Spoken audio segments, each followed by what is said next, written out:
자, 부투공에서 부동산 투자 공식이 있다라고 해서 공식을 하나 여러분들한테 알려드릴 건데, 이 내용은 조금 초보인 분들이 알았으면 좋겠다. 그리고 실제로 제가 예전에 유튜브 할 때 그 궁금했던 것 중에 어떤 분이 남겨서 아, 이런 것도 궁금하시는구나 라는 내용을 한번 여러분들한테 얘기 드리도록 할게요. 평형과 제곱미터가 많이 좀 헷갈리는 경우들이 있어요. 실제로 저도 부동산을 오래 하다 보니까 이 제곱미터라는 게 익숙치가 않아요. 여러분들은 어떠세요? 제곱미터가 좀 익숙한가요? 제곱미터 하면 딱 어떤 그 면적이 그림이 그려지시나요? 여러분들은? 나는 면적이 빨리 그 그림이 그려진다. 이런 분들 한번 1번으로 남겨줘 보세요. 보통 우리는 평에 좀 익숙해 있죠.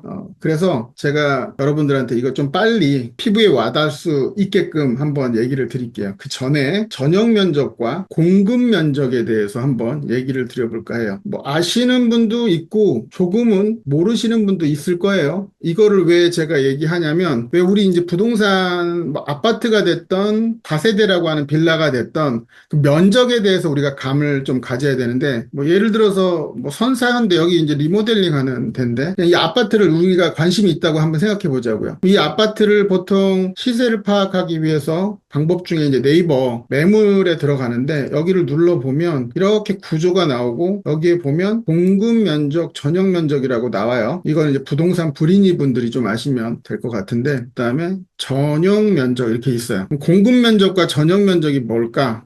그냥 간단하게 얘기하면 여기 이런 네이버나 이런 것들을 보면 여기에 이거 이거 누르면요. 여기 평형이 나와요. 그래서 여러분들 간단하게 제곱미터나 평에 대한 어떤 감각이 있고 제곱미터는 조금 낯서신 분들은 얘를 누르면 되고 여기는 이렇게 나오지만 누른다고 평으로 바로 환산해 주는 경우들이 뭐 없는 경우가 상당히 많죠. 이럴 경우에 제가 요령을 좀 알려드릴까 해요. 면적 중에는 전용 면적이라는 게 있어요. 이 전용 면적은 이렇게 지금 파란색으로 그림이 그려져 있는데 전용 면적이에요. 이 전용 면적은 방하고 거실, 주방, 화장실 이런 것들이 전용 면적이에요. 그러니까 전용 면적은 한마디로 얘기하면 실제로 내가 사용할 수 있는 공간을 전용 면적이라고 해요. 그러면 여기 발코니 같은 경우는 뭐냐? 이 발코니는 전용 면적. 얘는 전용 면적은 아니고 서비스 면적이라고 해요. 그래서 예전에 2m까지도 확장을 해가지고 발코니가 엄청 옛날 집들은 넓은 데가 있고 한시적으로 아마 이거 1m까지 줄인 때도 있었을 거예요. 보통 1.5m 정도 되죠. 폭이. 넓은 집들, 옛날 집들은 굉장히 넓어요. 이 발코니가. 이 공간이 전용 면적. 그 다음에 주거 공용 면적이라고 있어요. 이거는 이 공간을 뺀 여기 계단, 요쪽이 공용 면적이에요. 뭐예요? 계단, 복도, 이런 것들이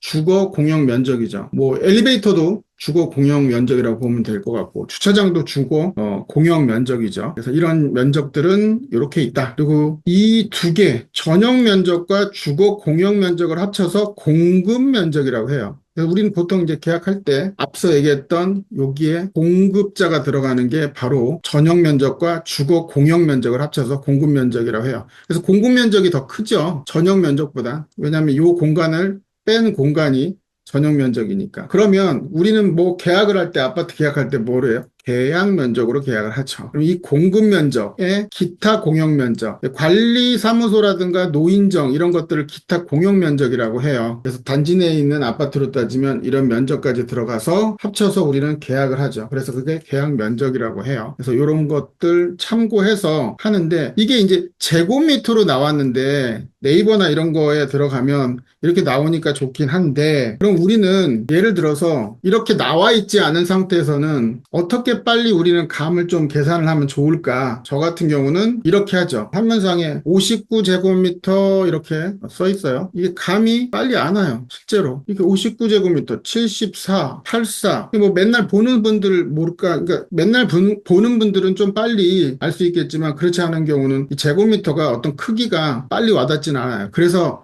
이 제곱미터를 이 평형으로 바꿀 때는 그냥 단순하게 원래는 3.3058이라는 게 평형을 제곱미터로 바꿀 때 이때 쓰는 게 바로 그냥 제곱미터가 나와 있으면 곱하기 3으로 여러분들이 생각을 하세요. 3.5, 3, 그러니까 0.30이요, 3.3058 이렇게 우리가 이제 알고 있으면 되는데 다시 한번 써볼게요. 여기다 제가. 평을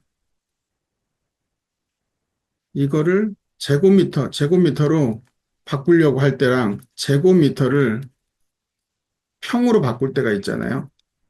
얘는 면적이 더 크죠. 그러니까 평으로 할 때는 0.3025라는 거를 곱하면 평으로 환산이 되고, 평에서 제곱미터로 바꿀 때는 3.3058을 하면 되는데, 요것만 생각하라는 거예요. 그냥 3.3만. 그래서 평을 제곱미터로 하면 3.3. 그러면 이제 30평이다. 그럼 99제곱미터구나. 3.3을 해서 그냥 암산으로 우리가 생각하는 거죠. 100제곱미터다. 이거 평으로 한다. 그러면 곱하기 3 해가지고 300 나오면 그냥 30평이구나. 이렇게 생각하면은 가장 좀 빨리 우리가 제곱미터를 평으로 느낌을 가지면 가장 좋을 것 같아서 제가 하는 방식을 여러분들한테 좀 알려드리고 싶어서 테크닉적인 부분을 불인이 분들이 알면 좋을 것 같아서 제가 얘기 드렸습니다. 도움 되시나요? 간단한 거예요. 간단한 거. 이게 되게 생각보다 유용해요. 제곱미터를 평으로 할 때 3만 곱하면 되겠구나. 나온 숫자가 있으면 거기서 동그라미 하나 재우면 그냥 평으로 계산하는 거죠. 80이면 뭐예요? 38에 24. 24 나오니까 24평. 이렇게 그냥 생각하면 돼요. 약. 제곱미터를 지금은 뭐 많이들 쓰고 있긴 하기 때문에 제곱미터를 보통 표기를 하죠. 오늘 얘기하는 부분은 기초적인 거. 요 얘기를 지금 드렸고,